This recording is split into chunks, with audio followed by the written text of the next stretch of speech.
十分罕见的疾病，100个人里面可能都找不出一个。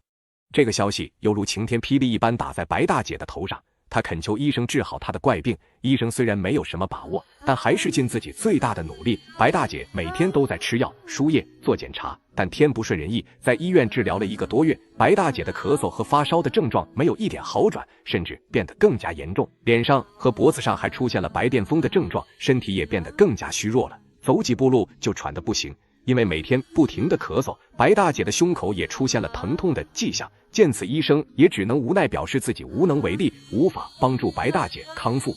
白大姐也知道自己患上的怪病很严重，很有可能这辈子都无法治好，但是她并不想放弃，所以继续去其他医院找其他医生看病。10年的时间，看了成百上千的医生，花了50多万，但依然没有医生能够治疗这个怪病。